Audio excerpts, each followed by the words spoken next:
Sweet. Welcome, everybody. Welcome to Chef Look Cooks.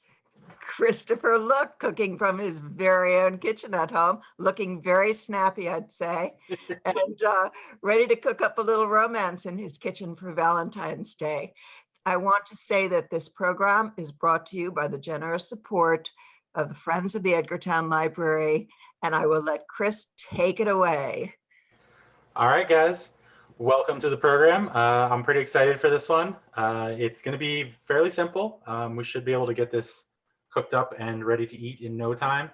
As always, I'm going to start us off by giving you a quick peek at my mise en place. For those of you who haven't joined before, mise en place means everything in its place, and it's pretty much the best method you can ever do to make cooking easier for yourself. What it means for me is that I take this little corner here of my kitchen and I fill it with everything I need. I got my spinach, I got my meat, I got my veggies that I need. Some stuff I've already cut up earlier, just cheese and things that I didn't want to get my knife all sticky with. I've got my utensils, very important. I'm going to show you those in a second here. And I just have everything right where I'm at. That way, when I need to make quick changes in the kitchen, put things where they need to be, it's all just right there. I don't have to walk away. The only thing that is not here is my butter for basting. I have that in the fridge, so it's nice and cold. I like cold butter personally. Make sure that's not perfect. All right, cool. So that should be good. We're going to use 2 pans today. One pan is going to be for searing our proteins. The other one's going to be for making our cream spinach. Cream spinach, you want a nice thick side so that we can make a bechamel in this. That's the cream sauce that we're going to use with the butter and flour, or in this case, bacon fat and flour. That'll help contain that, make it easier for us, and it'll help to steam the spinach as well. All right, so I'm actually going to tip you down a little bit because the first thing we're going to do here is we're going to get our bacon ready. But before I do that, I should go through these utensils. So the first thing I have is a metal spoon. I'm using a metal spoon today because I'm hoping to show you guys some nice plating, and wooden spoons just tend not to have a good cup.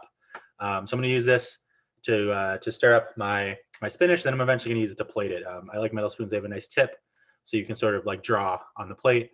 Hopefully, I still have some plating skills. I have a whisk, which is so useful for making bechamel. It helps to whisk the flour into your fat, and then it helps to break that up into the milk and scrape the bottom and just get everything nice and incorporated. When we put the cheese in there, that's going to be super helpful as well. I've got a nice flat spatula. Flatter the better. If you have a fish spatula, that's going to be your best move. This is pretty much what I have, so that's what I'm using. But a fish spatula would be great. And then the last thing I have is a nice little spoon. You want it to have a pretty deep cup. This is basically just a tablespoon. But this is going to be good for basting with butter. When the time comes, you could use your big spoon if you want, but I like a small spoon. It just makes it's more direct, and it'll be good for tasting if we have any sauces, and specifically for the bechamel. So make sure you have some nice utensils, and then a knife, of course, which is always useful. Having your utensils as part of your mise en place means that you are going to just be ready for anything. So I didn't show you guys how to cut up the bacon last time we used bacon, so I'm kind of wanted to show you guys today. For me, I like things to be short, so I'm going to cut it in half first. This bacon's a little bit warm, so it's not going to cut super easy.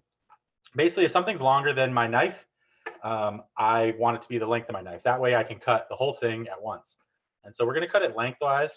And this is just to make it so it's nice small pieces that will not will be much easier to eat when we get around to it. And so they're not sort of in the way. They're going to cook down. We're actually going to render this a lot. So they're almost nice and crispy. We're going to get all that fat out of there.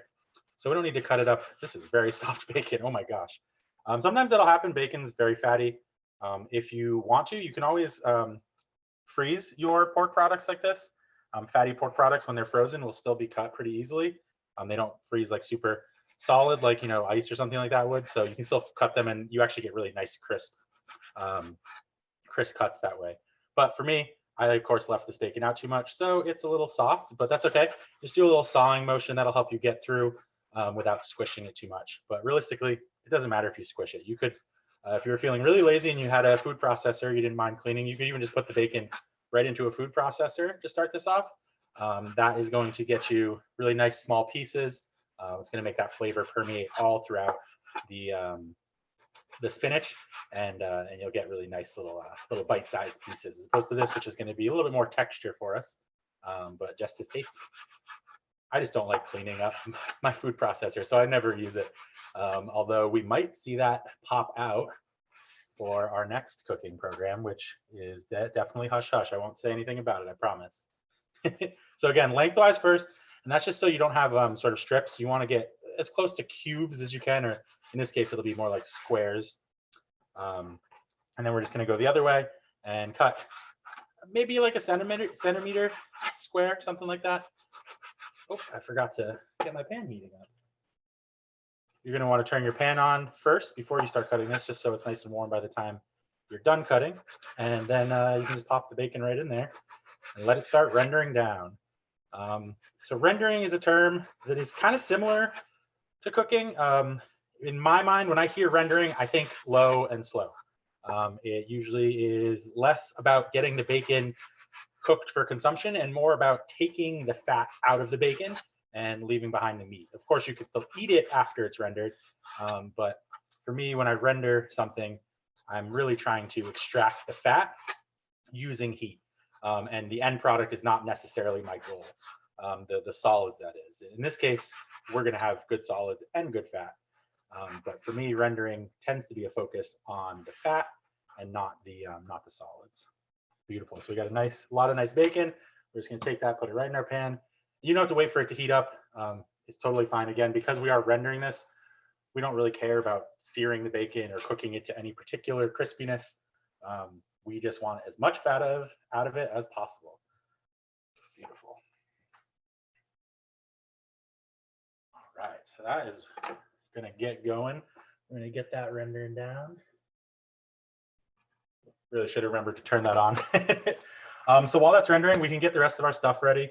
If you hadn't cut up your cheese, this would be a great time to cut up your cream cheese, get your Parmesan together, maybe weigh out your flour, or in this case, measure it out. Just have everything prepared and in front of you. Oh, very important. I should have mentioned this when I showed you my mise en place. I have both my proteins out and on a little tray. You want to get them as close to room temperature as possible. And the reason you want them room temperature is because you're going to be searing them. We're going to be searing them, and we want to cook them as fast as possible. We don't want to burn the outside. And if the center is cold, we're going to have to keep cooking the only way we can, which is through the outside. And if we have to keep cooking, we're going to run a higher risk of burning the outside and making it not tasty. So if this is close to room temperature, when we put it on heat, the core is going to cook faster, which means we don't have to sear for as long, which means we lower our risk of burning, and we just have more control. So room temperature meat, if you can. It's not going to kill you if they're cold, but you're going to end up with a better product. The closer to room temperature you can get your meat before you sear it. You obviously don't want it super warm or anything. Room temperature is a very weird thing. I was actually just talking about this with my partner. Like, what does room temperature mean? Because if I'm in, the tropics, room temperature is going to be very, very warm.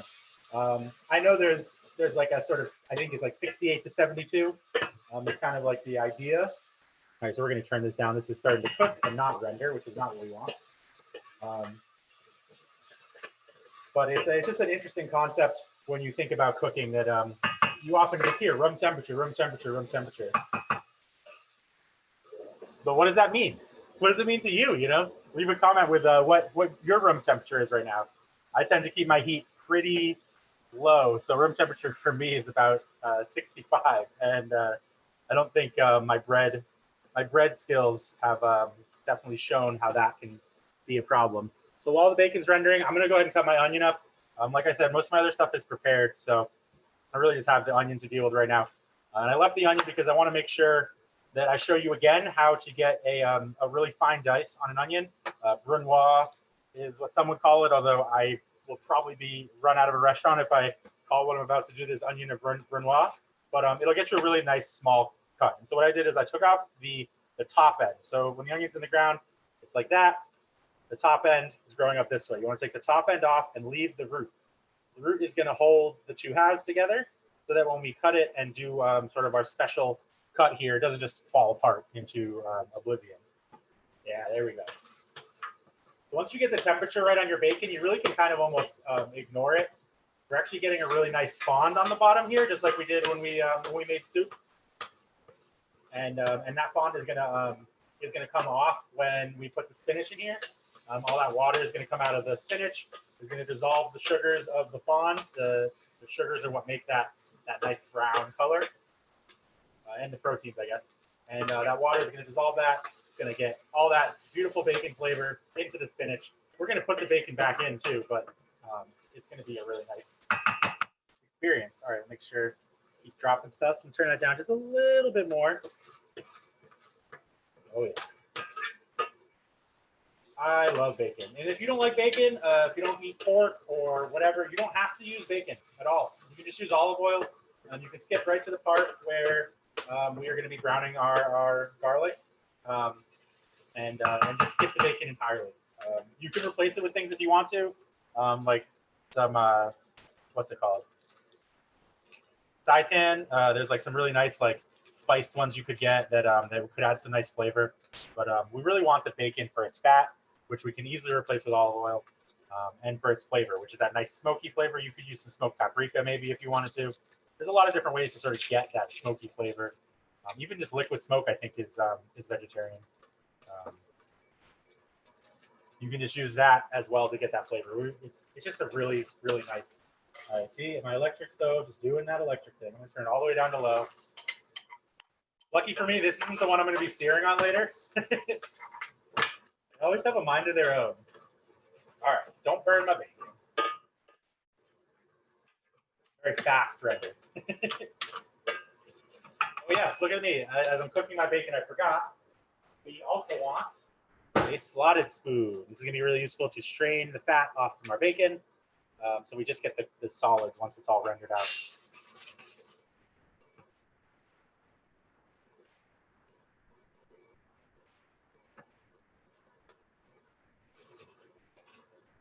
All right. It's starting to cool down. Good. That's what we want. All right, so back to the onions. You've got them peeled. You've got just the root end on and the top cut off. So what you want to do, you want to put it flat on your board. You want to hold your hand on top, and you want to make it nice and convex. I think that's the word. So that your fingers are out of the way and your palm is out of the way, and the only contact you have is on the balls of your hand. That's going to hold it in place. And then what you're going to do with your knife is you're going to cut into it this way. That's going to break up all these long strips of onion so that when we cut the other ways, all we have is a nice little cuts. And you're going to try and cut as close together as possible without basically cutting into your old cuts. You've got sort of a nice little piece that's just cut up in a bunch of different pieces. And then I'm going to stir my bacon because my stove is just continually hot. Man, it's going crazy. I'm actually just going to leave that on the back for a second, let some of the residual heat go because my stove is being crazy. So then what we're going to do is we're going to come off the top and we're just going to go straight down starting at this end. And again, you're going to want to try and cut as close as you can to each other without basically cutting over your old cuts. So now we should have basically a whole bunch of sticks. And now we just need to cut those sticks into small little dices. So you're going to come from the front. And again, you're just going to cut as close together as possible without going over your old cuts. And what you'll end up with is a nice dice. We want these nice and small like this because we really just want the onion flavor. We don't want a lot of onion pieces getting into our experience while we're eating the spinach. Wow, this thing is just insane. I literally have it on low. I'm actually going to turn it down to the single burner and see if that fixes it. I've been on low and it's just burning as hot as possible. So I'm going to just use a single burner and see if that works. Actually worked out pretty good. It's the fastest render ever there, but I have really nice brown, crispy pieces of bacon. Usually that would take a little bit longer, but my stove just expedited the process very, very quickly. So that's the onion. We're just going to use half of this onion. So you can put the other onion away, use it for breakfast, whatever you want. You can even just put it in there if you really wanted to. It's not going to hurt anything. It's just we only really need that little bit for the flavor. All right, this is looking really good. Got at least a quarter cup of fat in there, which is really all we need. We're hoping to get a little bit more, but it's not really necessary. All right, so let me get my camera back so you can see both of the pans. I like this one better. Hi, everybody. All right, so slotted spoon. We're gonna go ahead and we're gonna take the bacon out of this pan, strain it off. This looks nice. And again, my stove went a little crazy. So this cooked a lot faster than I wanted to. I'm going to show you the bottom here in a second, and you're going to see my fond is a little dark, much darker than it was when we were doing soup, and a lot of that is because it just cooked a lot faster. It's not burnt, thankfully. I paid enough attention to it that it didn't burn, but it is dark, which is good. It's just going to be more flavor for us. So the first thing I'm going to do now is I'm going to pour off a quarter cup of this baking fat. I'm going to do it over my sink, just in case I spill any. I don't want it to mess up any of my counters. All right, so we need a quarter cup of fat for later. That's going to be the base for our bechamel. You need fat and flour, and then you add dairy. So I got a quarter cup reserved. Just going to put that over here. And then whatever's left in the pan, as you can see, I got that nice dark fond. Whatever's left in the pan, we're going to use right now to cook our garlic and start our spinach. So garlic, I had some garlic left over from last time. This stuff keeps forever. So I'm actually gonna just use it all. This is probably more than I need, but if you guys remember, I really like garlic. So I'm just gonna use the rest of this. And make sure you drain off the water. We don't want any extra water right now. This is probably too much garlic, but that's exactly how I like it. So I just shake that around, get it nice and browned up. And the garlic is going to start to take some of that fond off too. So it's probably going to turn color pretty quick. Let it go a little bit longer than you would normally do if you're browning this garlic, just because you don't want to. You really want that browning to happen. It's going to change the flavor of the garlic, give us a lot more sweetness, a lot more garlicky flavor. Oh man, it smells so good in there. Garlic and fat is just like, oh, it's beautiful. So I'm gonna make garlic soap. I would wear it. All right, beautiful. So that's nice and brown. You can see the garlic's got a little brown color, and this isn't going to be quite as good as fresh garlic would. Fresh garlic would get a lot better, but this is going to work for us. So now we're going to put our onions in there. We're going to try and sweat those down a little bit, start getting their flavors out, so they can put that flavor right into the spinach. And again, just stir it up. Make sure our temperature is low, even though our stove is misbehaving.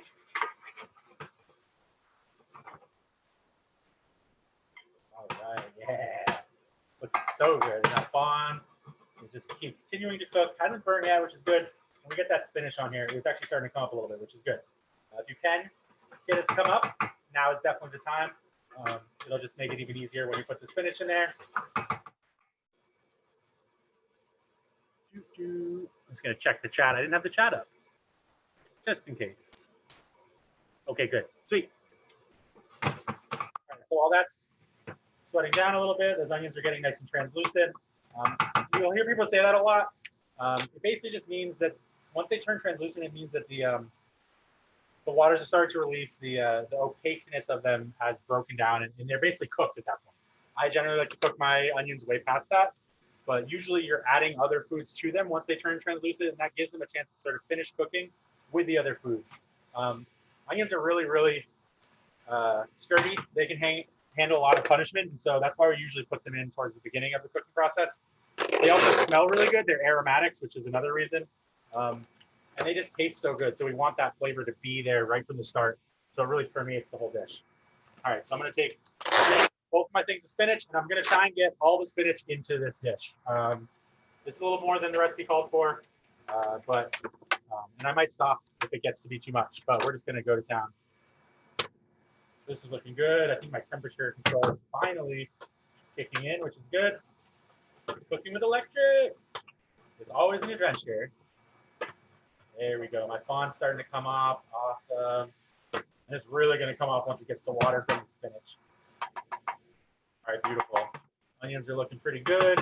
You just want to look sort of at the edges of them. That's where you're going to start seeing that translucent thing that we're talking about, that I keep talking about.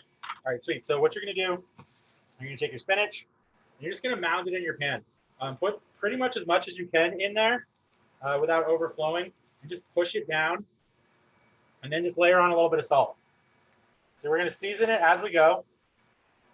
Spinach, salt. We're going to wait, and we're going to turn it. We're going to turn it from the bottom. We're just going to kind of flip it over, and we're just going to try and get the heat to go all throughout the spinach and wilt it. And once you get a nice sort of bottom layer of wilted spinach, this will get easier. The wilted spinach, you'll be able to flip onto the top. It'll weigh down the new spinach, and we'll just keep going, going, going. And you don't have to cut this. We actually like the little tails. When we go to plating it, we're gonna hope to get a couple little tails to sort of like swoop out of our sauce and look really pretty. And it's gonna render down, or not render down. It's gonna wilt down so much that really the only thing that's gonna be left is the tail. The actual leaf is gonna be basically just like floppy mess. So leave the tails on. You can chop it up if you want. If you bought frozen spinach, you probably already have chopped spinach, which is totally fine. It's not going to hurt anything. You're just going to have a little less texture, which for me, I really like a little bit more bite in my spinach. It makes me feel like I'm eating something, which is so often very confusing to your mouth when you put spinach in there. It's just not really made of a lot. There's not tons of fiber to it. All right, this is looking good. So my first sort of add is now wilted down a good bit. So I'm going to add some more. Basically, anytime you have room in the pan, just take some more spinach, add it in there. Push it down, and then add a little bit more salt. We're going to salt pretty heavy here because we want this to be really, really flavorful. The cream spinach is almost acting as a sauce for our fish in this experience. It's not just a side, it's also sort of a sauce. So we want it to be really intense and flavorful like a sauce would be. We don't want it to be over salted so that we can't even taste it. But because we're putting this into a cream sauce later, cream sauces tend to really absorb salt very well. So we should be able to sort of over salt this and get away with it. And we're going to taste it anyways before we put it in the cream sauce and make sure that the cream sauce doesn't need more or less salt, and we can fix the salt issue in the cream sauce later if we run into a problem now. We don't have to necessarily put as much Parmesan in there, whatever we want to do to make that work out. All right, this is looking real good. Again, just stir from the bottom and flip the stuff that is now started to wilt up on top, and it will help weigh down your spinach. The hardest one's that first flip when you don't really have any control and everything's all fluffy and all over the place. So all right, so we got some more space. We're gonna go back into the spinach. We're gonna put more in there. We're gonna see how much we can get in there. We are eventually going to add some cream sauce, so we want to make sure we don't have too much spinach, just in case we don't have any room. There's also going to be some white beans. So as you're sort of looking at your pan and your spinach is wilting, see how much room you have left. And if your spinach gets to about halfway up the pan and you still have some left, that's the time to sort of call it off. I think we're going to be in a good spot here, though. We'll probably be able to do it all. And that way we'll have leftovers, because as much as a nice, fun meal with your loved ones is, leftovers the next day for work are just a great reminder of all the fun you had the day before. All right, oh, that looks so good. And it smells so good. I know my fawn's starting to come off now that we got a lot of water in there. Exactly what we want. And there's not tons of water, which is nice. This baby spinach is pretty fibrous compared to like an adult spinach. Like a big leaf spinach, you're gonna have a lot more water. You're gonna have more water collecting in the bottom, which is totally fine. That liquid we're gonna save. And we're going to put it into the cream sauce. It's going to sort of thin the cream sauce out a little bit and get that nice spinach flavor all throughout it. All right, this looks really good. So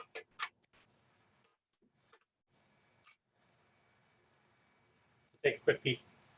So as you can see, there's some of it that's really, really wilted, and you can see it's like changed color. It's much darker.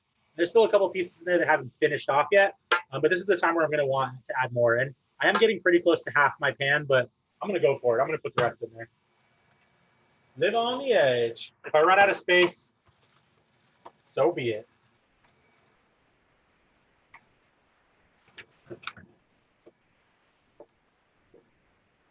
I think we're going to be good. Not tons of cream. It's really more of a spinach dish than a cream dish. The cream is obviously in there. It's sort of like more of a glue than anything else. So do a nice little flip. Don't be afraid to get your hands in there. The cold spinach you just put in is going to protect you. So just don't push too hard. And do a nice little flip. And then remove your hand. Let it fall into the pan. And you should be safe. Be careful, obviously. I've done this a lot of times, but experiment with it. You'd be surprised what your hands can handle. If you burn yourself, I am very sorry. You didn't hear it from me, I promise. I'm joking, of course. Don't hurt yourself at home. Always be careful. And if you do try experimental things like that, just use your best judgment. If you don't feel safe, don't do it. Everybody cooks differently. All right, this is looking really good. I can see the little pieces of garlic all throughout it. My onions are nice and brown at this point. They've absorbed all that beautiful fond from the bottom. Spinach is almost completely wilted. You know, we're going for it. Here goes the rest. I was thinking for a second I might stop myself, but it's happening.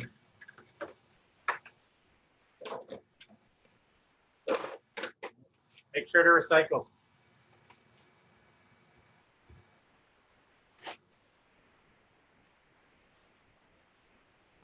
Beautiful. Okay. This is our last little bit here. So while your last bit of spinach is wilting down, you can sort of make sure you have everything ready for the next step. The next step is going to be making our bechamel or white sauce. Bechamel is really simple.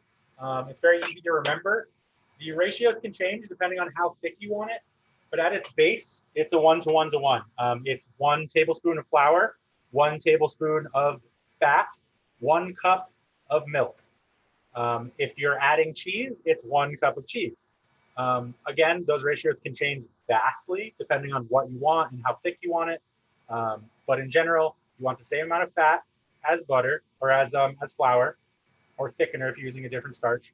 And then you want to add basically a cup. So what's that? That's 16 times that in liquid. It could be broth even. I guess that's not technically a bechamel. I think it needs the cream. But for us, we're going to use half and half today. The recipe calls for milk and cream. I just they only have really big milks, and so I tried to get something a little bit easier. The recipe is going to be a little bit thinner because it's using more milk than cream, whereas half and half is equal parts. But you can always, add a little extra cream in there if you want to. You could just buy half and half like I did. It is all going to work out. You could use just straight milk if you wanted to. Just make sure you use whole milk. Skim milk is really great for drinking, but when you try and use it in cooking practices, it tends to be a little bit not what you're looking for because there's not that fat for the starches to bond to. So you might not get as thick a sauce. By all means, you can use it. Just don't expect necessarily the same results. All right, so the spinach is looking really good and nice and wilted down. Give you another quick peek. You can see the color is now dark all around. You see the little bits of garlic in there. It's really great. A little bit of water at the bottom, which is nice and brown from all that fond that it absorbed. You can't see it. That's too bad. Oh, here's some in the spoon. There we go. It's looking really good. And what I'm going to do now is I'm just going to taste it, check for salt, because I just realized that I forgot to put salt in. I was thinking more about how much spinach and less about salting it. Okay, so that's good. It's garlicky, it's oniony, very spinachy. It's cooked perfectly, so I don't need to cook it anymore. But it needs more salt, so I'm going to put more salt in. All right, perfect. And then I'm going to take this off the heat, and we're going to put it back on our plate where I reserved all the bacon bits. So we got bacon bits. I'm just going to put the spinach right back on top of the bacon. We'll put all that back together into the sauce later. So just dump it right out. Get yourself a nice clean pan. If you leave some of the, sorry for the loud pan noises. If you leave some of the garlic in there, that's totally okay. See, just as clean. You see that? No more fond. It's all gone. It's all in the spinach, flavoring it. It's a beautiful thing. If you leave a little garlic, if you leave some garlic in there, it's totally fine. Your bechamel is not going to be sad if it's got some garlic in it. In fact, you could just put garlic in there if you really like it. So we got that 1/4 cup of bacon fat from before. Put that back in the pan. Get that nice and hot. I think I'm going to turn this up. I'm going to stick with the one burner though. And now we're going to switch to a whisk. We actually don't need the slotted spoon anymore. We're going to switch to a whisk, and we're going to use this to make our bechamel. So bechamel, like I said, it's pretty simple. It always starts the same way. You got fat, hot fat. You're going to make what's called a roux. Roux are really useful for all sorts of things. In this case, we're going to make a blonde roux, which means it's really not cooked. You're really just cooking the starch out of the flour. But there are all sorts of different roux, all the way up to like a chocolate roux, which is like super dark, cooked almost to the point where you burnt the flour. That's really good for doing things like a gumbo, which is an absolutely fabulous dish. And that dark roux adds a lot of bitterness to your soup, which is what you want. You have a really fatty, intense seafood broth for the gumbo. You want a little bit of bitterness in there. It wakes your palate up. It makes you sort of think, what is that? Why do I taste that? And because you have so much beautiful seafood flavors, the bitterness doesn't take away from the dish. Bitterness can be really, really nasty when it dominates a dish. But in this case, or not in this case, but in like a gumbo situation, it's adding to the dish. It's good. Bitter is one of the flavors, and if you can get all the flavors incorporated into your dish, you're really sort of working full speed, and you're getting things good. So this is starting to get hot now. I can feel the little bits, or see the little bits of garlic that were left in there. I'm starting to cook. So I'm going to take my 4 tablespoons of flour. Those 4 tablespoons of bacon fat as well. That's a quarter cup. It's the same as 4 tablespoons. I'm going to put that flour in there. I'm just going to mix it all up. Try and get all the chunks broken up and dissolve into the fat. And we will have a roux before we know it. You really, really just need to, you just want to cook the starch out of the flour so you don't get a weird, like raw flour tasting dish. All right, there we go. That's it. You can see just because it's bacon fat, it's going to start. If you used butter, it would be a little bit whiter. But because it's bacon fat, it's already sort of starting to brown up a little bit. We don't really want it to brown up. Like I said, we're doing a blonde roux, which because we're making a white sauce, we don't want any extra color added into our final product. So that's why it's called a blonde roux. It really is just barely cooked, just to get that starch out. And then I'm going to measure out my half and half. Again, the recipe calls for 1.5 cups. Because I did use that extra spinach, I'm actually going to put probably almost 2 cups, just a little bit extra. The roux will thicken more than its normal amount. Like I said before, it's usually 1 to 1 to 1. In this case, I've got 4 tablespoons and 4 tablespoons of fat and flour, which should thicken up to 4 cups of milk. But in this case, because I'm using a little bit less cheese than I would in like a mac and cheese recipe, for instance, which is another great bechamel dish, I'm using less milk, which is going to give me a lot thicker sauce. I'm also adding in wet spinach, which is going to sort of act as a liquid. So that's another reason why we're not using like a normal 1 to 1 to 1 ratio. All right, so I'm just going to cook this. And you can always smell it. And if you smell, not burning, but if you smell cooking, then you're good. If you smell flour, you're not good. So I smell cooking, which means we're good. So I'm going to put my milk in there, or in this case, half and half. And just whisk it up. You want to make sure that all of that fat and flour gets dissolved. You don't have any chunks floating around. You don't have anything in the wrong place. And we're going to actually want to turn this down even more. Again, my stove is, it's already thickening up. This is amazing. I need more milk. I need more milk. All right, that should be good. Yeah, mine thickened up way too fast because my stove was a little bit hotter than I liked it. That's okay. We're going to recover. Add that milk in there again, and just keep whisking it up. That's why the whisk is really nice. If you get any really thick clumps, it'll help to break them up while also just reincorporating them into the sauce. There we go.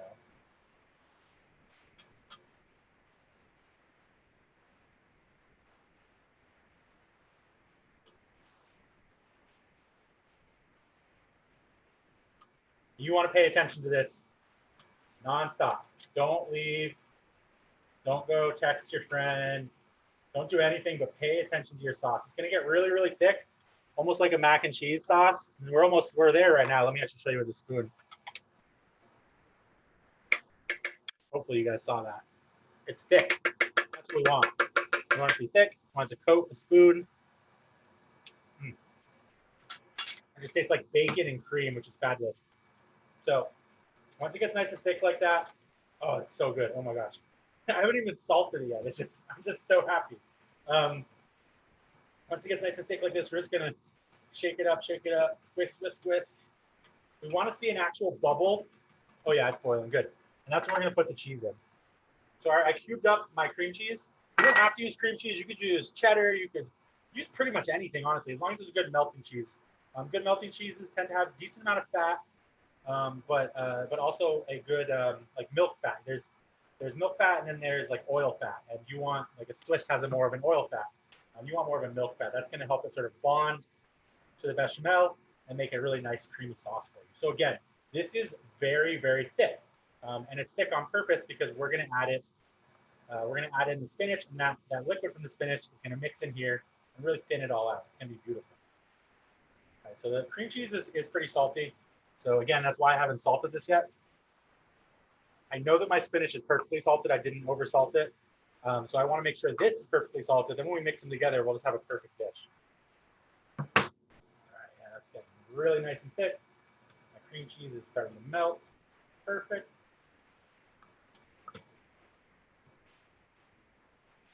And don't be afraid to take it off the heat like I'm doing. I really am not trusting my stove at the moment. And so that's perfectly okay though. The residual heat, especially when you're using a nice thick bottom pot like this, will help do the work for you. So that's good. It's looking smooth. It's looking really, really thick. It's just like you can see it actually stays like above the spoon. That's a good sauce. That's now actually a cheese sauce, which is a pretty classic application for bechamel, but you could have just stopped before the cheese too, and that would have also been a perfectly acceptable sauce. So I'm going to taste it. Definitely needs more salt. It's really good though. I love cream cheese, so that flavor is perfect for me. But again, if you don't like cream cheese, use something else. You really can't go wrong. Use American cheese if you want to. I mean, whatever floats your boat. We're just going to salt that. Make sure it tastes nice and tasty. Oh, that's so good. I'm actually going to turn the heat off. The sauce is done. We're really just seasoning at this point. I think just a little more salt.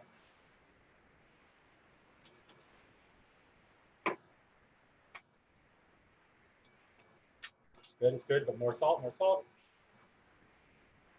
And again, salt to your liking. You don't need salt for things to be tasty. Like that still tastes good. I just really like to have a very forward-facing salt flavor. It perks up my my taste buds. It just makes me feel happy. Beautiful. Sauce is done.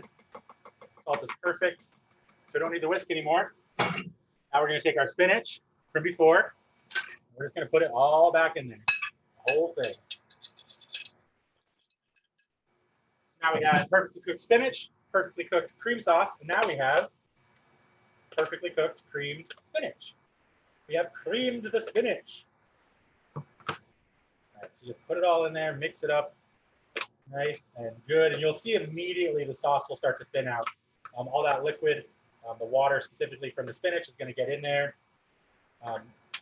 Oh yeah, this is so nice looking. You just keep mixing it up, mix, mix, mix. Go from the bottom if you can. Any spots that don't have spinach, sort of try and get them incorporated. Be careful you don't spill. Looking so good. We actually do want a little more heat in here because we are going to put the white beans in here too. Oh my gosh, yes! So we went a little bit more of like a brown because you don't have to put the liquid in. Oh geez, I almost spilled it. You don't have to put the liquid in from the spinach. It'll stay whiter if you don't. But I really like the way that this is looking. Like, oh, it's so good. And we're gonna put white beans in there now too. Whatever you can fit in the pot, really. I actually did 2 cans just because, again, I bought a bunch of extra spinach, so I wanted to make sure I had enough white beans to get the ratio right. But one can will be fine, especially if you stick to the recipe, which if you've been following me at all, you'll all know I'm horrible at. I write the recipe, I look at it, I study it, and then I just entirely go off base. Sweet, no chat stuff, cool. So yeah, we're just gonna try. We're really just trying to heat this through at this point, and then what we're gonna do is we're just gonna try it. Oops, and we're gonna make sure that that our seasoning is still good, and we'll be good to go. I'm gonna just put this aside, let it stay hot near the stove as we get ready to do the big thing, which is gonna be searing off our protein. And just remember, you are gonna add a little bit of Parmesan into this at the end, just to finish it off. So if it's not super salty, don't worry about it because you will be adding some more salt with that Parmesan. All right, so that just looks and smells absolutely amazing. It is so good. Just to give you guys a nice close-up of that, you got beans, and spinach and cream. It's just absolute perfection for me. There are obviously things in there that may not be to your liking, but mess it up. Fix the recipe. If you don't like something, change it. If it doesn't work, do it different the next time. All right, beautiful. So let's just try this, make sure it's going to be good. Try and just get a bean. The beans tend to suck the salt out more than anything else, so try and at least taste one bean with the sauce. Gotta get real close. Oh, it's really good. Got a little bit of bacon. I think the salt is perfect because, again, we are going to put that Parmesan in there. Awesome. All right, I'm going to turn this pan off for a second just to give myself a break. Whew, then that thing is loud. And that's it. So that's the first priority. That's the cream spinach. We're going to let that hang out. We're going to heat it back up again before we plate it. Man, that's really good. I'm so happy that turned out well. So our next move here is we're going to cook our proteins. So we've got 2 pieces of venison backstrap, which is very similar to like a beef tenderloin. I was lucky to find some tenderloin pieces or some backstrap pieces that I was able to cut to even look a little bit like beef tenderloin, which I like. And that's about 4 ounces. I got some cod, which is just massive. I asked for 4-ounce pieces and I got like these like 8-ounce behemoths, but that's okay. I like cod. We're going to cook them up. And so we just want to have them here again, getting them to room temperature. So I'm going to turn my pan on. We're going to go just a little bit above medium. We're going to do basically like a slow sear here. It's going to take some time. The heat's going to permeate. We're really just trying to get a crust on at least one of the sides and then have our protein be cooked perfectly. That one side will be the one that will show on the top of the plating, and it'll look really nice. The main focus here should be to have protein that is cooked properly, and then the next focus should be having protein that looks good. So hopefully we can do both today. I am cooking on electric and have already been running into issues, so hopefully things turn out. Fingers crossed, it's going to be good. So the first thing you want to do while your pan's heating up, you want to get your pan to the temperature that you're going to cook at, even just a little bit above that before you even put the protein in it. We're not going to put any oil in this or anything. This is a cast iron, so it's nice and seasoned. It doesn't really need oil anyways. And we're going to put oil in there because it's always good when you're searing, just to protect your protein. But it doesn't need any right now while it's heating up. We're actually going to use that oil to cool the pan down a little bit, and that way our protein and the pan can sort of rise in temperature at the same time. And you'll get a better sear that way. So first thing we're gonna do here is just gonna season liberally. So just go to town, do all the sides. Some chefs will tell you don't put black pepper on fish. I think that's crazy. I love black pepper on fish. They say it looks like you burnt it, but that's okay. Especially if you're cooking it for someone you love. Hopefully they will understand that black pepper is delicious and that it's well worth it. And do every single side. We're only gonna sear 2 sides here. But you want to season every side. You're going to eat the whole thing, so make sure you season the whole thing. Flip that over. Oh, I forgot pepper. Whoops. And don't be bashful. You really want protein to be seasoned. It doesn't. I mean, fish came from the sea, so there tends to be a decent amount of seasoning already going on there. But you really want this to taste good. And the best way to do that is to liberally season with salt, and if you like it, pepper. The town. I only do pepper on 2 sides just because it is a little bit more spicy. But, you can't go wrong. Get it nice and seasoned. You should be able to feel the salt and pepper on the outside. All right. So let's get those nice and seasoned. Roll them around in there. I'm going to put them on my cutting board to hang out. I'm actually going to take this little pan here. I'm going to line it with some paper towel. If you have a rack, that's awesome. I don't have one that fits this pan, so I'm not going to use a rack. I'm just going to use a paper towel. And this is just where we're going to put the protein once it's cooked. We're going to let the fish rest here, and then we're actually going to let the meat rest on our cutting board. This will give it a place where the fat can drain away. It can finish cooking because we're going to let that. We're going to get it to a point where the outside is nice and hot and the inside is just barely not cooked, and that heat will go from the outside and finish cooking it as the whole thing sort of cools down. That's called resting, and it is a most important thing you can do when you are cooking protein. You don't want to cook your protein all the way. Like if you like medium rare, don't cook it to medium rare. Cook it to rare and let it rest, and it'll cook itself to medium rare. That is going to make all the difference. So this is starting to heat up, looking good. Turn it up a little bit more just to get it hot, and we'll probably turn it back down before we put the protein in. So we've got 2 pieces of cod and 2 pieces of venison. They're so good. I mean, you could just eat this right now. Like we'll just make some tartare and a little ceviche, and that'll be our next program. That actually is a really good idea. Expect ceviche and tartare at some point in our future, probably as we get closer to summer and things like that start making a lot more sense. All right, cool. So we're really just waiting for this to heat up. While we're doing this, we can just like sort of start cleaning up, put things where they need to be, put stuff away. For me, I'm going to measure out my Parmesan because I hadn't done that yet. I now know how salty this is, so I can adjust my Parmesan. It calls for a 1/4 cup. I'm actually going to put 1/2 cup in there because 1, we used more spinach, and 2, that salt level wasn't super high, so I want to make sure I put it to a point where I'm happy with it. I also really like Parmesan. I'm using the cheap stuff. Feel free to use better stuff, but I like this stuff just because it's so stable. I mean, I just bought this off the shelf, which is great. I like it's funky that it's shelf stable, but it's Parmesan. It's a hard cheese. It is kind of shelf stable. That's kind of its deal.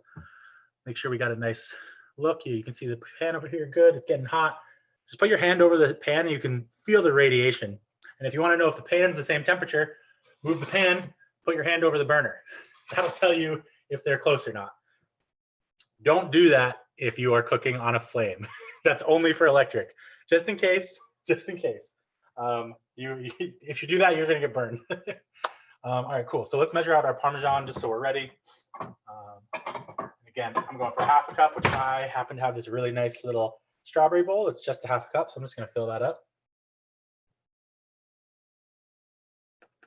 Perfect. We might not use all that. We're going to see how it incorporates. We might use a little bit on top to garnish. And I'm going to get my butter from the fridge now. I already cubed it up. I took 4 tablespoons, which is 1/2 a stick.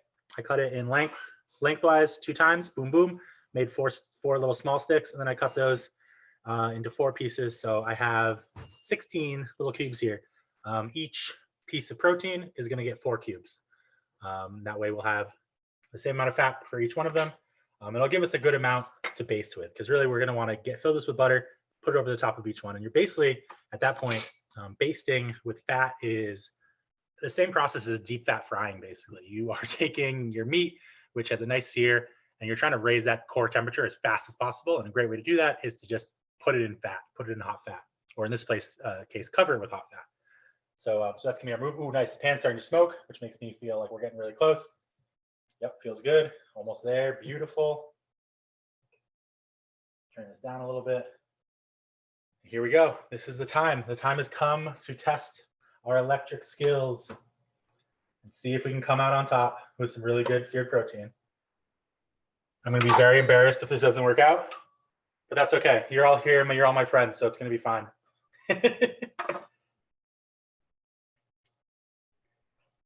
There's a reason why I often don't eat fish at home, or when I do, I grill it, because I just have a hard time trusting electric. But we got a nice smoke. This is feeling really hot. That's good. We're just going to let it go a little bit longer. I'm going to turn this fan back on, because it's going to get a little smoky in here. So I'm using olive oil to cook in, and then we're going to finish with butter. But you can use anything. You can use a higher smoke fat, like a coconut oil if you like that flavor. You can use like canola oil if you want to. It's a really good one. It's super high smoke point. Basically, you just want something that you're comfortable with, that you know how to do. The only real problem with using olive oil is that its smoke point is really low. So as soon as I put this in this pan, it's just going to smoke like crazy. It's going to spatter everywhere. It's going to be crazy. But we're going to make it work. And we are doing a little bit lower heat than we normally would. So hopefully that's going to sort of make it all better. All right, that feels really good. Make sure my temperature is good here. Fingers crossed, this is going to work out well. So the first thing I'm going to do is I'm going to make sure my proteins are good. They look good. They're seasoned. They're ready to go. I'm going to pick my presentation side. That's the side we're going to cook first.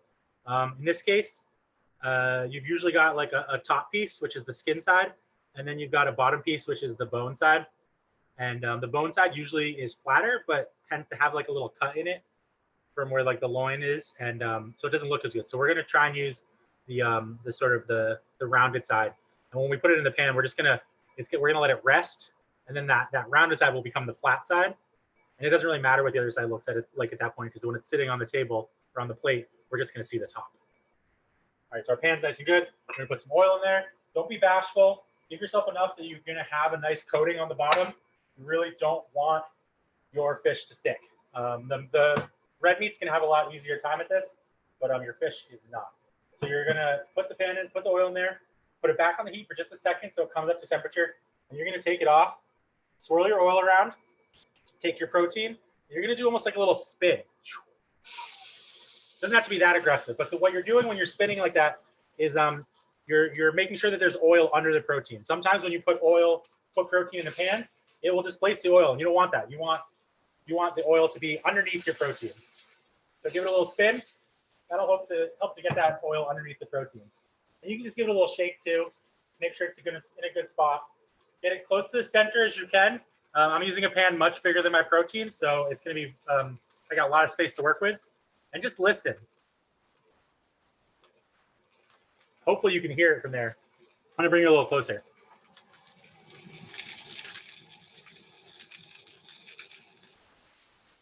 So that's the sound we want to hear. It's a nice sizzle. That's the sound of moisture evaporating from the fish. The sound of the proteins cooking and caramelizing and giving us that nice crust. If it was screaming or like squealing, that's a bad thing. That means you probably have too high heat. You want to turn it down, take it off the heat, take it out of the pan if you have to. Really, that's too much. That means it's cooking too fast, too hot. You're going to end up with a burnt outside, and the inside's still going to be raw, which is not what we want. That's not good eat. So that's sounding really good right now. Just keep your ear on it. If it starts to change noises, if it starts to get more intense, that could just be your pan sort of recovering and getting hot again. So just pay attention to it. Make sure you keep it nice and centered. If you absolutely have to, you can always peek. Just take a little peek. But you want to try and avoid that as much as possible, because if you peek too soon, your fish might stick. This first part is very important. The protein right now are basically stuck to the pan and like all in the little crevices, and they won't pop off till they cook. Once they cook, they'll become like a little wall, a rigid wall, and that protein will be safe. It'll start to slide around the pan. It'll be fine. It'll release, as they say. But if you try and go after it too early, those protein pieces are still going to be sort of like stuck in the little grooves of the pan, and they won't come off. But once they get cooked, they form a little barrier, and it's very, very nice. You should be able to see, if you look along the sides of the fish too, you should be able to see like a little bit of white sort of rising up from the bottom. And if you look really close all the way at the bottom, you should actually be able to see the caramelization, the crispiness happening. Be able to see a little bit of brown happening, and that's going to be a really good indicator that it's time to flip them. It's going to be about 3 minutes, depending on your stove. And if you notice, like my stove slopes a little bit, if you notice that your oil pooling anywhere, just tilt your pan and just tilt it back and forth, and that'll move that oil back and forth to make sure it stays underneath the fish where it wants to be. Hello, beautiful. It's looking really good. I'm happy about this. I think we got it. I've been wrong before, though.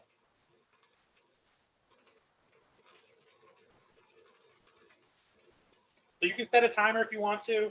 I'm just going to kind of go by my intuition. Cooking protein can be rough, but if you happen to flip it too soon, that's okay. You can always flip it back. And if you're worried about it being undercooked, when we get to the basting stage, just baste it longer. You're basically deep fat frying it at that point, and the longer you do that, the more and more and more it's going to cook. So if you're worried about undercooked fish, when we get to the basting period, just baste it 10 more times, let's say. Basically, I feel like every time I baste it, I raise its degree one temperature, or its temperature 1 degree. So like 10 times, like now I'm in like two stages over. I don't know if that's proper math, but it's always what it kind of feels like. All right, this is looking really, really good. It's smelling really good. I'm gonna peek because I'm a bad boy, but I can actually see that it's really starting to get nice and crispy when I tilt the pan. So maybe I won't peek. We're just gonna wait it out.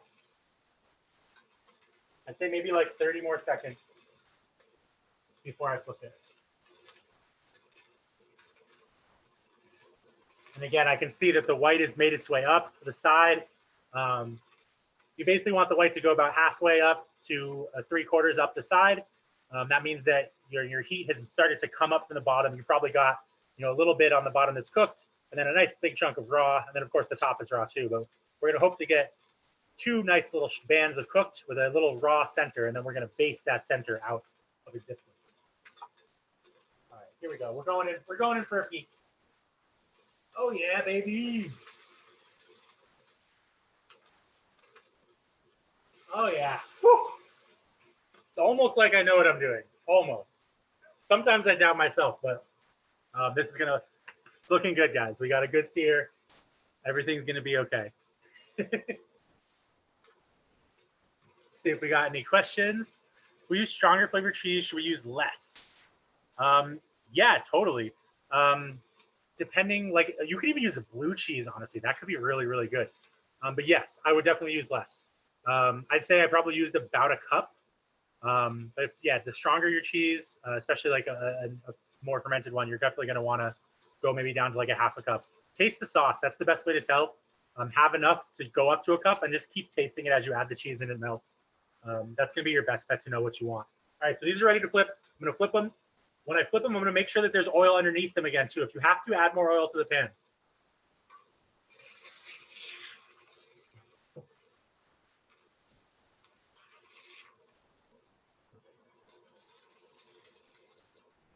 Yeah, I need a little bit more oil, so I'm just going to put some in there.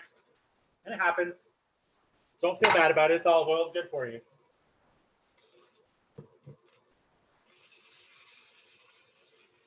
Nice. Not too shabby. I'm going to bring you guys over there again. Let's take a peek. Get back in the center. What are you doing? I did a pretty good job. I could have seared them better, but I'm pretty happy with that. Got a nice crisp top. Going to be good. Looks great. Tastes good. That's basically what you're looking for. Again, you could go a little darker, and if we were cooking at a higher temperature, it would be a lot more solid. But we're working with what we got with the electric, and I really would rather have a more blonde sear like that than a burnt piece of fish. So I'm quite happy with how that turned out.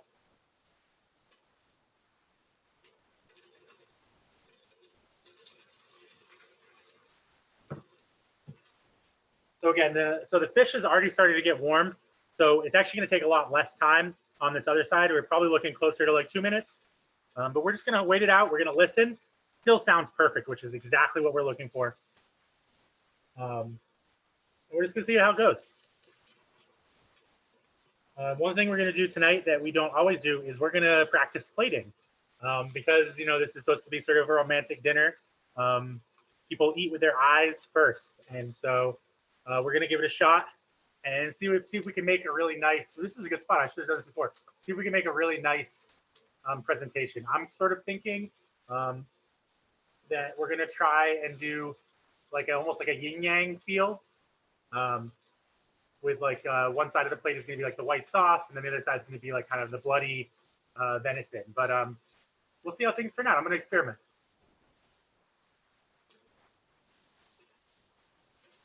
But one thing you think about all the time when you're plating, and I'll talk about it later too, is height. Height is really important. You want to put your special things up on a pedestal. You want them to have a nice place to rest and look over their domain. So the fish is sort of our star. I know tenderloin is great, but for me, I feel like the fish is the star. It's the same color as our spinach, so we're gonna want to that's what we're gonna want to raise up. And then the venison is going to be, or the beef tenderloin, depending on what you're using, is going to be more of that's like the accentuation. That's going to give us like a darker feeling. We're going to show off hopefully a really nice medium rare. We're going to see how it goes. We'll experiment. So these are looking really good. You can tell they're probably almost done because the sides are almost, they're not splitting, but they're starting to look solid. You can see the different flakes. So I'm going to say these are ready to go. You can also poke them. You give them a little push. You should be able to feel how solid the center is. These feel kind of jiggly at the center, but the edges feel nice. So I think we're ready to go. So what I'm going to do is I'm going to take them off the heat. And I'll put my butter in there. So again, this is 2 pieces of fish, so we're gonna need 8 pieces of butter. And you wanna put some of the butter on top, and then you're gonna put some right in the pan. And what you're gonna do is you're gonna tilt the pan towards you over the heat, right? If you're using gas, it's even easier. And you wanna keep the butter, a nice pool of butter facing towards you. And you're just gonna take that pool of butter and you're just gonna take a spoon and you're gonna put it over your fish, okay? I hope you guys can see this. Yeah, you can, good. You're just gonna keep pouring it over your fish. And you're gonna do it nice and fast, if you can. You know, I haven't done this in years, so I'm pretty rusty. But you wanna pick up from the bottom and then use your tip of your spoon to basically place it where you want. You're gonna get some chunks of butter that are gonna stay on top. That's okay. Excuse me. Ooh, hot. I'll give myself a better handle for this. And you're just gonna keep doing this. So this is indirect heat, so we're not gonna sear the fish anymore at this point. We're really just trying to get the core temperature up. And we're just gonna keep doing this until it feels like it's done. For me, I feel like this fish was maybe like another 2 minutes away from cooking if I had just kept searing it. So I'm probably gonna do 20 pours per fish, let's say. You can't really do it wrong. You can definitely overdo it, and the fish will be a little bit more overcooked, but that's okay. I lost count already. But you'll also know that it's time to go if your butter starts to get too brown. That means that it's been cooking for too long. And if the butter's brown, then your fish is probably done as well. So let's just go. This is a thicker piece. I'm going to do a couple extra there. And then we are going to call it. All right, perfect. So we're going to take our pat spatula. And again, this is where a fish spatula really does a good job because it will not take the fat with it. We're just going to place that on our thing to rest. And then we've got some nice pieces of fish. Nice and firm in the center now instead of squishy. I mean, it's still squishy, but it's a different type of squishy. If you touch it before the butter and touch it after, you'll notice it's got less give. It's very similar to with red meat. I'll take this off the heat. You know, you use the palm of your the pad of your hand here to test. A relaxed hand is rare, and as you work your way up your fingers, you get medium rare, medium well, and well. Really great way to test meat. Works decently with fish. Fish is a little bit softer, so it's not going to be perfect, but for red meat, it's perfect. So we're actually going to leave the butter in here because we're going to sear something else right now, and I just want that flavor to keep going. So I'm going to use the butter as my first sort of fat. I'm not going to add any more fat. And we're going to turn this back up. Let the heat get wherever we want it to. So the heat will have gone down a little bit because we were tilting it to do our basting. So we just want to get it back hot again. You should be able to see some smoke coming off of it. The butter has a super low smoke point, so it'll smoke probably right before you want to put the meat in there. And then we're going to basically do the exact same thing, but we are going to do this at a little bit higher heat, just because the red meat is really not as, it's not as delicate, and it's also thicker. Because we're using a thicker piece, we want to get to that core. We want to have a little bit higher heat, not too much higher that it's going to burn, but we want this pan to recover faster so that that heat gets to the center. So these are nice and seasoned. Pan is starting to smoke. That's good. Just going to shake the fat around and then do the exact same thing. Just give your meat a little bit of a spin. Make sure it's got that fat underneath it. Push it in there. And then we wait.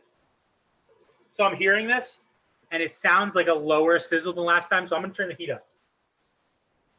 That's telling me that it's not cooking fast enough. So I'm going to turn it up a little bit. Feel a little more comfy with the electric than I had in the past, which is nice. So we're going to go hotter, and we're gonna see how it goes. So we are rapidly getting closer and closer to completion here. If you guys have any questions, pop them in the chat. I'm going to check this one right here. Wine pairing with surf and turf is tricky indeed. I've got a red wine that it's like a Cabernet, but honestly, I would have some whiskey probably. That's my wine of choice. But yeah, correct. All that is very, very good good advice. Thank you for that. Beaujolais. Beaujolais. Nice. Sweet. It smells so good in here, guys. I am really, really excited to plate this up for you guys, and I'm excited for you to try it at home and impress your loved ones and show them all the new things you can do. It's I'm not gonna lie, it's stressful searing things. It's you're spent a lot of money on this protein. You don't want to mess it up, but if you take your time, don't be bashful about peeking and checking and making sure things are working the right way. It's gonna turn out wonderful. I mean, I was nervous, and I've done this like 1,000 times. It's just been a while, and I'm cooking on electric. So, but we made it through. Everything looks perfect. It's gonna taste amazing. I guarantee you that. And the stress is worth it when you see the face of your loved ones and how amazed they are at your mad skills. All right, so this is looking good. I got some nice smoke going here.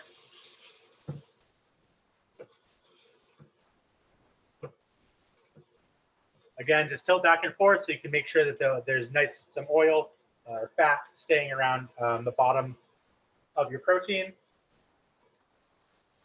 Whew. Yeah, this is going to be good. These are going to require a decent amount of basting as well because they are so thick. Let's see if I can get you guys closer.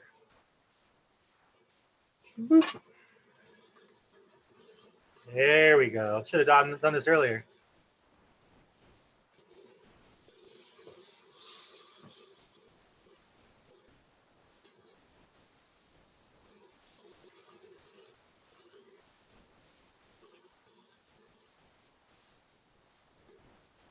I hope everybody has food for tonight because when you see this thing on the plate, you're all going to be very, very hungry.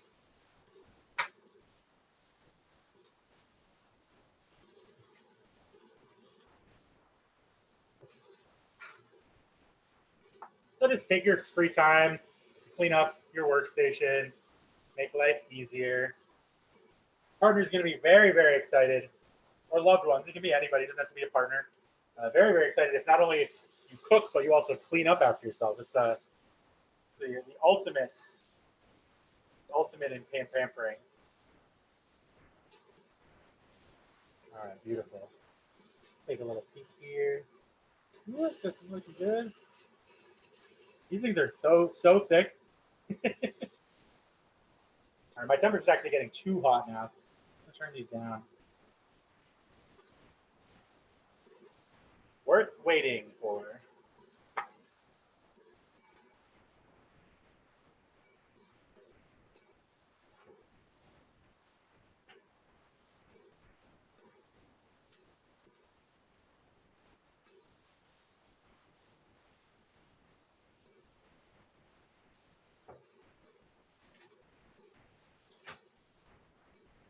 I just picked up my CSA today, and I realized I have some radish greens here. So we're actually going to use those as a little plating experience. We're going to put some of these on the tenderloin, and that'll sort of help. It'll be a nice little garnish, I think. I've been debating doing a pan sauce, but I'm just looking at how my pan is going, and I don't think it's going to be worthwhile. If you're using a smaller pan, you're going to have a lot better fond on the bottom, but because I have so much of this pan I'm not using right now, my chunks that I would normally be trying to get up with my sauce, I think are going to be too burnt. I'm just going to have a bitter wine sauce. So I'm not going to do that. But what you could do is in a separate pan, you could just heat up some wine. I'm using just a red wine, like I said. You want to reduce it till it's about half, and then just mount some butter. It's called mounting. You use cold butter, just like we're using here for our basting, and you just put one little cube in at a time as you stir the thickened or the reduced wine. One cube, one cube, one cube. You'll see the color. The sauce will start to thicken. The color will change. It'll become more like an intense red. And then once it gets as thick as you want, usually it's about let's say 3 tablespoons of butter to like maybe half a cup of wine, something along those lines. You'll have a nice sauce that you could put right over the meat. But I'm not really liking this pan, and I don't want to sit you guys here for 20 minutes while I make a red sauce. So that's just something you can do on the side if you want to. Usually, like I said, I'd make it in the pan, but I just have too big a pan, and I think it's going to end up being weird. I can show you like a quick one, I guess, if we really want to. I'm not opposed to that. Ooh, doggy.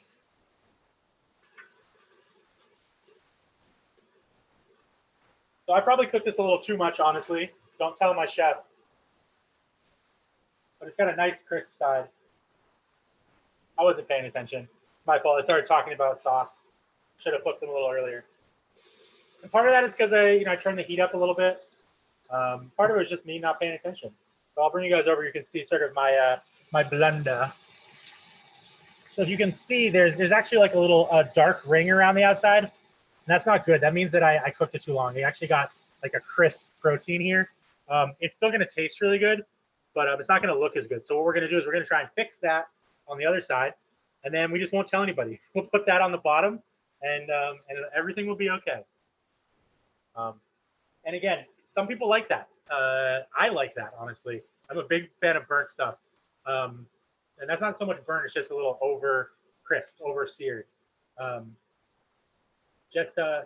You can go for that if you want to. Just leave it in your pan, a little higher temperature. But that's my fault. I turned the temperature up because I was feeling good about my electric stove, and then I just didn't pay attention. So make sure you pay attention, and you will not run into that problem like I did.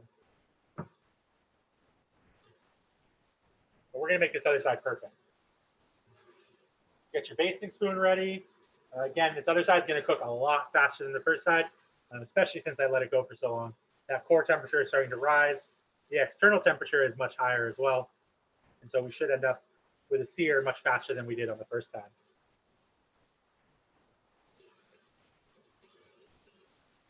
There we go.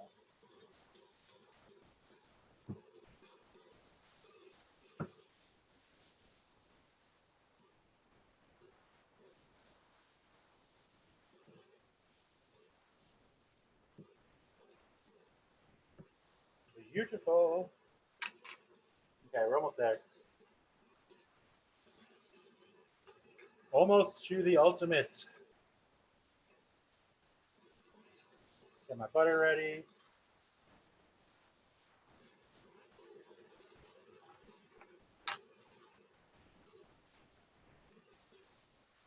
Fish is a poem. That is a good question. I'll probably get takeout, honestly.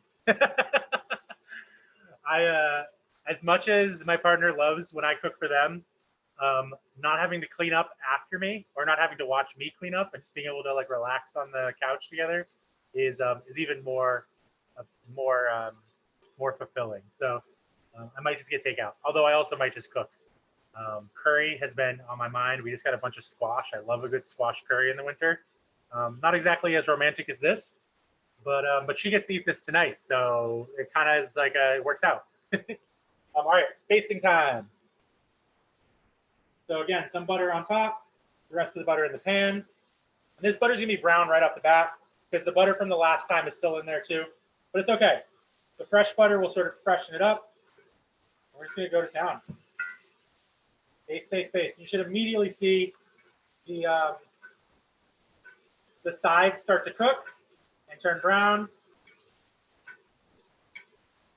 Oh yeah, baby.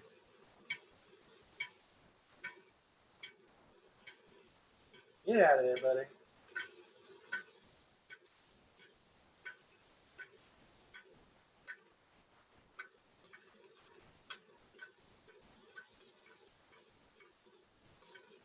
You'll actually see some of your meat juices start to like explode out the side as you're doing this, as the internal temperature starts to cook. That's a really good indicator that you're getting there. I think we are pretty much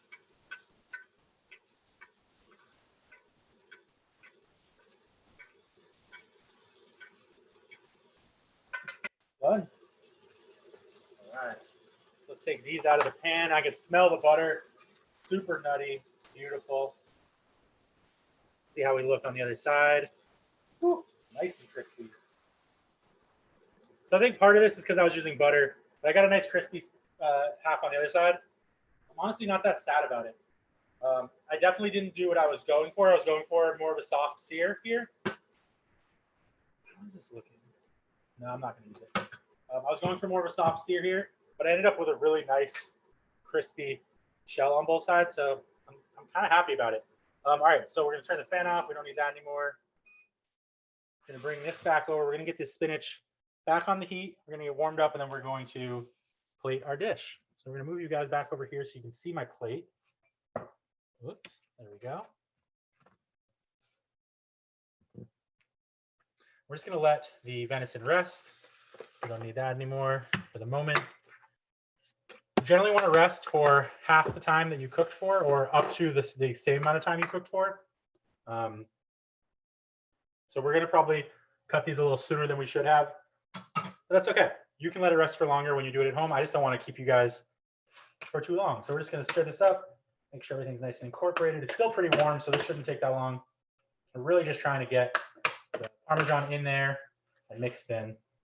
It's already warm, so I'm gonna put the Parmesan in now. I'm not gonna put it all in, just enough, and I'm gonna taste it. Oops, made a mess. We're gonna go, yeah, there we go. Oh yeah, looks good already. And the Parmesan is sort of thickening it up as well, even more. I've got a plate over here so you guys can see what I'm doing when we get to plating.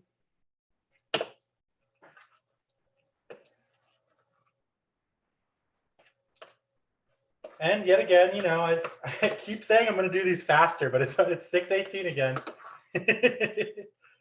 Oh well, one of these days I'll have a dish that we can actually do in an hour. I like hanging out with you guys, so it's all working out. All right, beautiful. So that's nice and hot. Parmesan is melted. Let's just try that real quick. See if it's salty, too salty, however. Oh, that's so good. I'm gonna put the rest of the Parmesan in there. All right, and this is actually getting too hot again.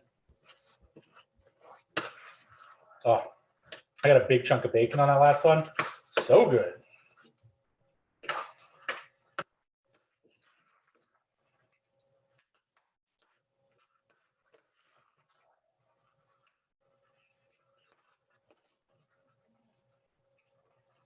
All right, beautiful. So, plating.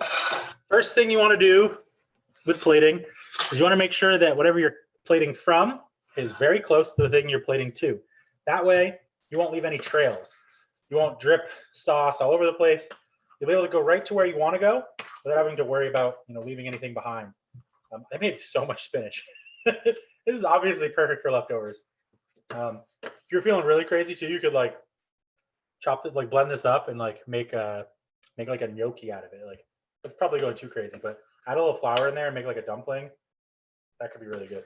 I might try that tomorrow. All right, sweet.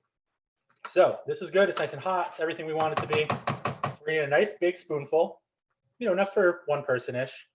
And just try and mound it up so you get a nice bit, not too much coming off the sides. Come on. Basically trying to form it in the pan before you move it over to the plate. Perfect. And then you're just gonna find a nice spot on the plate. And you're gonna go tip down. You're trying to make a little mound. That's where we're gonna put our fish. So I'm gonna do a little bit more. I already dropped some like a dummy. Do a little more. And make a nice little mound. Perfect. Then I was kind of thinking of doing like a little yin yang thing. So I'm actually gonna sort of push this along and make a little tail.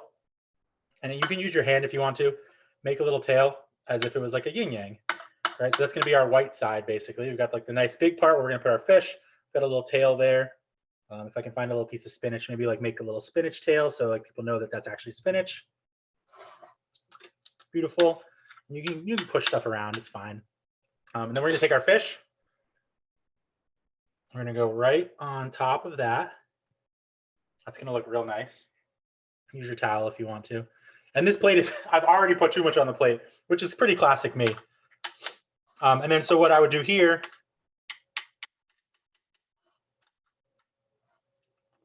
so good. Now we're gonna take our venison, which I think is definitely hasn't been rested fully, but that's okay. We're just gonna cut it right in half. Oh, can you not see this? We're gonna go a little bit out of a bias, which just basically means you're like tilting your knife. I mean, when you start at a bias, you're gonna wanna start sort of off center a little bit. Not too shabby, not complaining, good little meat. And so you're gonna put this on the plate like that. Sort of do like a little reveal kind of like that. And then this is where you'd put, if you made that pan sauce, you'd put the pan sauce right in this other part of the pan. And that's gonna be that dark color, gonna give you that white to black yin yang kind of thing. And that'll be pretty nice. But we're just gonna actually use some microgreens because I really love microgreens. And radishes are absolutely perfect. So we're just gonna put those sort of right there as a nice little way to sort of bring it together, give it a little brightness. And there, my friends, see if I can get a good view, is our meal for two. Not too shabby. Take a nice picture you can see online too. There we go, that's pretty good. Decently plated, not my best, but bigger plates are now helpful. White plates are always nice because you can really accentuate the different colors you used. And I guarantee you this is gonna taste so flipping good. So there we go. Bacon, cream spinach with white beans, some nice seared cod, and venison tenderloin. Bravo. Okay, my friends. We're gonna see you again on Yes, March I will see each other 18th. again on March 18th. I'll be doing I feel Okay. appropriate translation of one of everyone's favorite March dishes, but you will find out more as we get closer. We have a question. Oh yes. What happened to it? Oh, I hit the wrong button. oh. Okay. Chris, that looks incredible. I'm really, really excited right now. I need to I'm gonna do that. remember to take a picture before I eat it. It's just beautiful. Thank you. Oh wait, we have a question. Can the spinach be made ahead and heated up? Oh yeah, definitely, 100%. It is super easy. It's gonna congeal because we're doing like a bechamel. Sure. It's gonna be like kind of like a gelatinous blob, but add a little more cream if you need to sort of break it up. But once you apply heat to it, it should break back down into a sauce. Fantastic. It looks great. Thanks. Thank you I'm so really much. happy how it turned out. Honestly, I was, like I said about a million times, me and electric and searing have had bad history, but this turned out thumbs up good. One more notch on your belt. Yeah, exactly. I now respect my stove a lot more than I did before.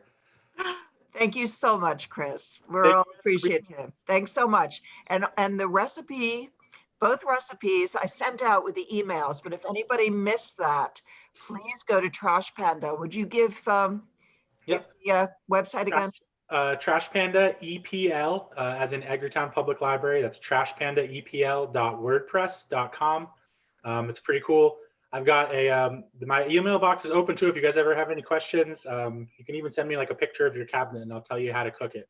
I love coming up with new ways to cook weird things. So shoot me anything you want and I will figure it out. I guarantee it.